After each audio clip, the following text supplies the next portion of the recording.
নবীর শানে যে বেয়াদবি করবে সে কোন ধর্মের সেটা দেখার টাইম নাই, সে ইসলামের দুশমন। আমার নবীর শানে যে বেয়াদবি করবে সে কোন রাজনৈতিক দলের সেটা দেখার দরকার নাই। একটাই কথা, সে দেশের দুশমন। আর যে দ্বীনের দুশমন, ইসলামের দুশমন, সে মুমিনের জানের দুশমন। আর যারা মুমিনের জানের দুশমন নবীর শানে বেয়াদবি করবে, গুস্তাখে রাসূল, তার জন্য একটা শাস্তি, বিনা আপিলে তার মৃত্যুদণ্ড। মান সাব্বা নবিয়ান ফাকতুলুহু, তাকে মৃত্যুদণ্ড প্রদান করতে হবে। কথা বলেন ঠিক না? আমার বাবারা, আমরা আজকে এমন এক তাফসীরুল কোরআন মাহফিলে এসেছি যেই কোরআনের তাফসীর শোনার জন্য আজকে আমরা সমবেত হয়েছি। এটা এমন একটি কিতাব যেই কিতাবটা হচ্ছে একটা জীবন্ত কিতাব। কথা বলেন ঠিক না বেটে? এই কিতাবের সাথে যদি আপনি কথা বলেন, এই কিতাব আপনার সাথে কথা বলবে। যদি আপনি কোরআনকে জিজ্ঞাসা করেন, কোরআন তোমার নাম কি? কোরআন বলবে ইন্নাহু লাকুরআনুল কারীম। কথা কোন ঠিক না? কোরআনকে যদি জিজ্ঞাসা করা হয়, কোরআন তোমার বাড়ি কোথায়? কোরআন বলবে ফি লাউহিম মাহফুজ। কোরআনের বাড়ি হচ্ছে লৌহে মাহফুজ। কথা বলেন ঠিক না? কোরআনকে যদি জিজ্ঞাসা করেন, কোরআন তোমাকে কে নাজিল করেছে? কোরআন বলবে তানজিলুম মির রাব্বিল আলামিন। রব্বুল আলামিন নাজিল করেছেন। কোরআনকে যদি জিজ্ঞাসা করেন, কোরআন তুমি কেন এসেছো? কোন থিওরি নিয়ে এসেছো? কি জন্য এসেছো? তোমার মকসদ কি? কোরআন বলবে হুদাল্লিন নাস, মানুষের হেদায়েতের জন্য। কোরআনকে যদি জিজ্ঞাসা করেন, কোরআন তুমি রাতে এসেছো না দিনে এসেছো? কোরআন বলবে ইন্না আনজালনাহু ফি লাইলাতিল কদর, কদরের রাতে এসেছি। কোরআনকে যদি জিজ্ঞাসা করেন, কোরআন তুমি কখন এসেছো, কোন মাসে? কোরআন বলে শাহরু রমদানাল্লাযী উনজিলা ফীহিল কুরআন, আমি রমজান মাসে এসেছি। কোরআনকে যদি জিজ্ঞাসা করেন, কোরআন তোমার পাওয়ার কদ্দুর, তোমার ক্ষমতা কদ্দুর? কোরআন বলবে লাউ আনজালনা হাযাল কুরআনা আলা জাবালিন লারাআইতাহু খাশিআম মুতাসাদ্দিয়াম মিন খাশিয়াতিল্লাহ। আমি কোরআনের পাওয়ার এতটুকু, কোরআনকে যদি পাহাড়ের উপরে রাখা হতো, কোরআন বিদর্ণ হয়ে যেত, চূর্ণ বিচূর্ণ হয়ে যেত, কোরআনের অস্তিত্ব পাওয়া যেত না। আর ওই পাওয়ারফুল কোরআন, যে পাওয়ারফুল রব পৃথিবীর বুকে নাজিল করেছে, এই কোরআনকে যিনি গ্রহণ করেছে, তিনি হচ্ছে পৃথিবীর সর্বশ্রেষ্ঠ পাওয়ারফুল নবী, আপনার আর আমার রাসূল নবী মুহাম্মদ রাসূলুল্লাহ। কথা কোন ঠিক না বেঠে? আজকে অনেকে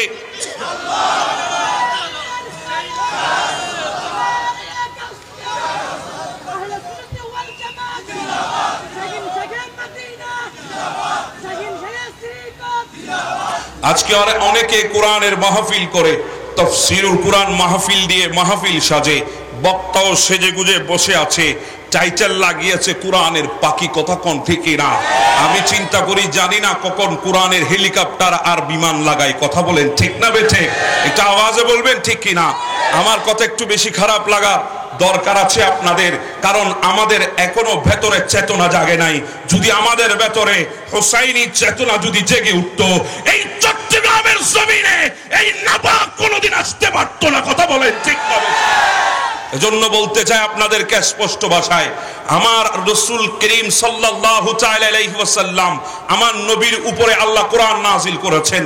আমার আল্লাহ সর্বশ্রেষ্ঠ প্রভু, রব, মালিক। আমার মালিকের দ্বিতীয় কোনো মিসাল নাই, দ্বিতীয় নাই। ইনি লা শরীক, তার কোনো শরীক নাই। কোরআন পৃথিবীতে নাজিল করেছেন আমার রব। ওই কোরআনের দ্বিতীয় কোনো কিতাব নাই, কোরআনের সমতুল্য কোনো আসমানি কিতাব নাই। কোরআন হলো আসমানির জগতে সর্বশ্রেষ্ঠ কিতাব। এবার বলেন, রব নাজিল করেছে কোরআনকে, কোরআনের পাওয়ার এত বেশি, পাহাড় পর্যন্ত চূর্ণ বিচূর্ণ হয়ে যায়। আর সেই কোরআনকে যিনি গ্রহণ করেছেন, আমার নবীর পাওয়ার কম না বেশি? কথা বলেন, আওয়াজে বলি, কথা বলেন, কম না বেশি? হ্যাঁ, তারা আজকে তাফসীরুল কোরআন মাহফিল করে, অথচ নবীর শান ও ইজ্জত দেখতে পায় না। আমার নবীর শান কেমন তারা বুঝে না, কিংবা বুঝলেও মানুষের সামনে বলতে চায় না। আমি আপনাদেরকে আজকে বলছি, মায়ের গর্ভে যখন সন্তান আসে, মায়ের গর্ভে যখন সন্তান আসে, ক্বালা ইন্না আহাদুকুম ইয়াজমাউ ফি বাতনি উম্মি 40 ইয়াওমান, যখন মায়ের গর্ভে বাচ্চা আসে, বাবার শুক্রাণু হয়ে মায়ের ডিম্বাণুতে গিয়ে যখন ওই শুক্রাণু আঘাত করে, ওখানে ওই শুক্রাণুটা 40 দিন পর্যন্ত আল্লাহ পিউরিফাই করে, সুম্মা রাব্বাইতুক, আল্লাহ প্রসেসিং করে, ওই প্রসেসিং করে 40 দিন পর্যন্ত। এরপরে 40 দিনের পরে মহান রব্বুল আলামিন সুম্মা আলাকান মিসলা যালিক, ওই নাপাক পানিকে, ওই শুক্রাণুকে আল্লাহ রক্ত পিণ্ডুতে পরিণত করেন, জমাট রক্ততে পরিণত করেন।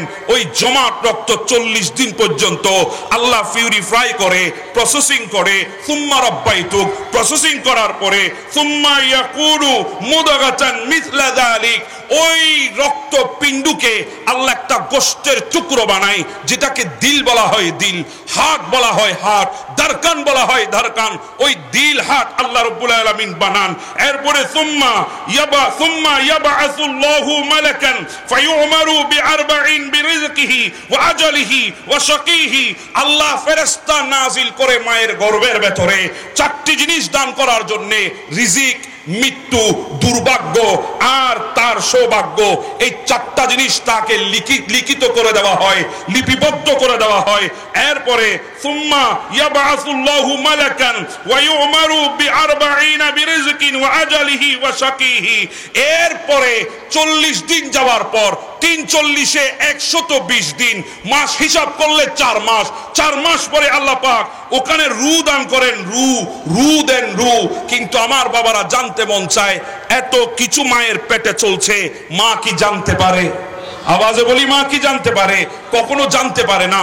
এত কিছু মায়ের পেটে হচ্ছে, মায়ের কোনো হাত নাই, বাবারও কোনো হাত নাই, কারো কোনো ইচ্ছা নাই। মায়ের পেটে আল্লাহ এত কিছু করছেন আমাদেরকে, এত কিছু করছে মায়ের পেটে একজন নবজাতককে, কিন্তু মাও জানে না, বাবাও জানে না, কারো কোনো ইচ্ছা শক্তি নাই। আল্লাহ বলে, ও আমার বান্দারা, হুয়াল্লাযী ইউসাফফিরুকুম ফিল আরহামি কাইফা ইয়াশা, আমি আল্লাহ তোমাদের মায়ের গর্ভের মধ্যে ইচ্ছা মতো আকৃতি গঠন দান করেছি। কে দান করেছে? আওয়াজে বলি, কে? আল্লাহ দান করেছে। প্রত্যেকটা দুনিয়ার মানবকে, মানুষকে মায়ের গর্ভের মধ্যে ইচ্ছাকৃত আকৃতি দান করেছেন মালিক। পৃথিবীর প্রথম থেকে পৃথিবীর শেষ পর্যন্ত এভাবেই দান করেছেন, এভাবেই হয়ে এসেছেন। সবাইকে আল্লাহর ইচ্ছা অনুযায়ী আল্লাহ বানিয়েছেন। এবার শুনেন আমার নবীর শান ও ইজ্জত, আমার নবীর আসমত। পৃথিবীতে একজনকে আল্লাহ পাক নিজের ইচ্ছায় বানায় নাই, উনি যেভাবে চেয়েছেন সেভাবে বানিয়েছেন। উনি হচ্ছে আমার নবী। কথা বলেন ঠিক না বেঠিক? উনি হচ্ছেন একমাত্র আমার নবী, যাকে আল্লাহ নবী যেভাবে চেয়েছেন সেভাবে বানিয়েছেন। আমি বললে তো মানবেন না, দুনিয়ার আলেম বললে মানবেন না, দুনিয়ার কোন মুফতি মুহাদ্দিস বললে মানবেন না। আমার রাসূলের সাহাবা বলছেন, আমার রাসূলের সাহাবী বলছেন, যিনি আমার নবীর যুগে কবি ছিলেন, যিনি আমার নবী যার জন্য মিম্বর বিছিয়ে দিতেন, আমার নবী যাকে হাদিয়া দিতেন, আমার নবী যার জন্য দোয়া করেছেন, আল্লাহুম্মা আইয়ুদহু বিরূহিল কুদুস, এ আল্লাহ তুমি জিবরিল আমিনের মাধ্যমে আমার এই হাসান বিন সাবিতকে তুমি সাহায্য মদদ দান করো। সে হাসান বিন সাবিত বলছেন, ওয়া আহসানা মিনকা লাম তারা কাত্তু আইনি ওয়া আজমালা মিনকা লাম তালিদুন নিসাউ খুলিকতা মুবাররাম মিন কুল্লি আইবিন কান্নাকা কদ খুলিকতা কামা তাশাহু। একজন কবি বড় সুন্দর করে বলেছেন, এই হাসান বিন সাবিতের শেরের বঙ্গ অনুবাদ করেছেন, আপনার চেয়ে সুন্দর কোন মানুষ আমার চোখে দেখেনি, আপনার চাইতে সুন্দর শিশু জন্ম দিতে আজও কোনো মা পারেনি। আপনি সৃজিত হয়ে এসেছেন ত্রুটিহীন আর নিখুঁত কত। হে নবী, আপনি সৃজিত হলেন আপনার নিজের মনের মতো। জুড়ে বলেন সুবহানাল্লাহ। নবীকে আল্লাহ আমার নবী যেভাবে চেয়েছেন সেভাবে বানাই নাই, নবী যেভাবে চেয়েছেন সেভাবে আল্লাহ বানিয়েছেন। আফসোস তো এই জায়গায়, আজকে আমার নবীর উম্মত কেউ বলছে নবী দুষে গুণে ভরা, নাউজুবিল্লাহ বলবেন না, কেউ বলছে নবী কাউবয় ছিল, আর কেউ বলছে নবীরা কি নিরক্ষর ছিল, কেউ বলছে নবী গোলামের সন্তান ছিল, গোলামের ঘরের গোলাম ছিল। এখন আমি জানতে চাই সেই নবী কোন নবী, যেই নবীকে মক্কাবাসী মেরেছে, মক্কাবাসী নবীকে তাড়িয়ে দিয়েছে, আমার নবীকে আঘাত করেছে, আমার নবী কাঁদে নাই। তায়েববাসী আমার নবীকে পাথর মেরেছে, আমার নবী কাঁদে নাই। আমার নবী আল্লাহর হুকুমে মক্কা ছেড়ে দিয়েছে, আমার নবী কাঁদে নাই। বাবার পিতা ছেড়ে দিয়েছে, আমার নবী কাঁদে নাই। নিজের জন্মস্থান ছেড়ে দিয়েছে, আমার নবী কাঁদে নাই। সবচেয়ে প্রিয় ঘর খানে কাবা ছেড়ে দিয়েছে, আমার নবী কাঁদে নাই। আমার নবী মদিনার দিকে হিজরত করে চলে গেছে, আমার নবী মক্কার প্রেমে কাঁদে নাই। উহুদের ময়দানে দন্দান শহীদ করেছে, আমার নবী কাঁদে নাই। আমার নবীর সামনে ফাতেমাতুজ জোহরা 3 দিন পর্যন্ত না খেয়েছিল, আমার নবী কাঁদে নাই। খন্দকের ময়দানে নবী ক্ষুধা সহ্য করতে না পেরে পেটের মধ্যে পাথর বেঁধেছে, আমার নবী কাঁদে নাই। এত 63 বছর জিন্দেগিতে এত জুলুম চলেছে, আমার নবী কাঁদে নাই। কিন্তু উম্মতের কথা যখন এসেছে, উম্মতি বলে বলে আমার নবী কেঁদেছে। এখনো রওজায়ে আতহারের ভেতরে কাঁদছেন, হাসরের ময়দানও আমার নবী কাঁদবেন। এখন আমি বলি, হে নবী, আপনি আমাদের জন্য রক্ত ঝরিয়েছেন, আমাদেরকে বেশি মোহাব্বত করেন তাই না? বলে হ্যাঁ, তোদেরকে বেশি মোহাব্বত করি, সেজন্য তোদের জন্য কেঁদেছি। হাসনাইনে করিমাইনের জন্য চোখের পানি ফেলি নাই, তোদের জন্য তাদেরকে কোরবান করেছি। হ্যাঁ, আমাদেরকে বেশি মোহাব্বত করে। এখন বলতে চাই, যুবক, তুই আজকে কোন পথে হাঁটিস? আজকে তোমার নবীকে কাউবয় বলে তুমি চুপ করে বসে আছো, তোমার হৃদয়ের মধ্যে রক্তহরণ হয় না। আজকে তোমার নবীকে তারা গোলামের সন্তান বলছে, তোমার ভেতরে ঈমানের চেতনা জাগে না। আজকে তারা তোমার নবীকে নিরক্ষর বলছে, তোমার ভেতরে এখনো পর্যন্ত ঈমানের জজবা পয়দা হয় নাই। আরে তুমি তো বুঝো নাই, তারা তাফসীরুল কুরআন মাহফিল করে নিজের স্বার্থে, তোমার এখনো বুঝা আসে নাই। তারা তাফসীরুল কুরআন মাহফিল করে আজকে সেই মাহফিলকে হিন্দি গানের আসর বানিয়ে তারা সেখানে হিন্দি গান গাচ্ছে, তোমার ভেতরে এখনো চেতনা আসে নাই। আজকে তারা তাফসীরুল কুরআন মাহফিলে বসে পরিমণি আর তসলিমা নাসরিনকে বিবাহ করার তামান্না মানুষের সামনে প্রদর্শন করে, উপস্থাপন করে। এখন তোমার কলম চলে না, কথা বলেন ঠিক না বেঠে? আওয়াজ তো সেখানে দিতে হয়।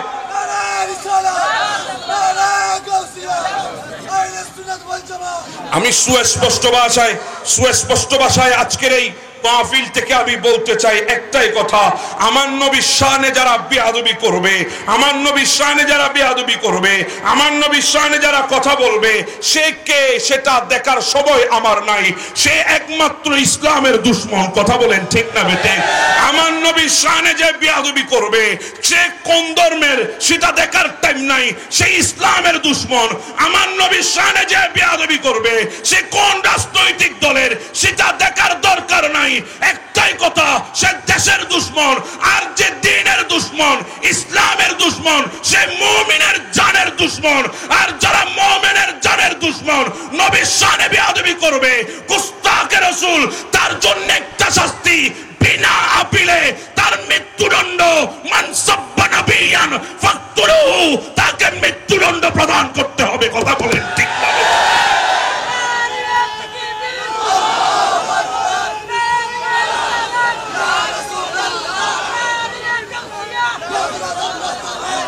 শেষ কথা বলে দিয়ে আমি শেষ করি।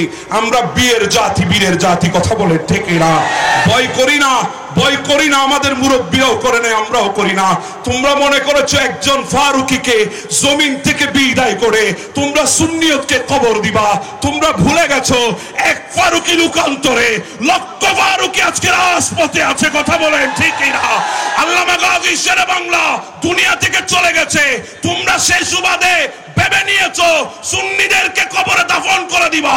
তোমরা জানো না, যদি সময় মতো সময় যদি আসে, পরিস্থিতি যদি সৃষ্টি হয়, সুন্নিয়তের এক একজন যুবক আল্লামা গাজী শেরে বাংলার হাতিয়ার হয়ে গর্জে উঠবে। তোমরা মনে করেছো কারবালার ময়দানে ইমাম হোসেনকে দুনিয়া থেকে সরিয়ে দিয়ে নিরাপদ হয়ে গেল। তোমরা জানো না, এক একজন নবীর উম্মতের কলিজায় জিন্দা হুসাইন আছে। এবার আমি বলবো তেরা মেরা রিশতা কিয়া, আপনারা বলবেন মুহাম্মদ রাসূলুল্লাহ। পারবেন তো ইনশাআল্লাহ? তেরা মেরা রিশতা কিয়া, তেরা মেরা রিশতা কিয়া।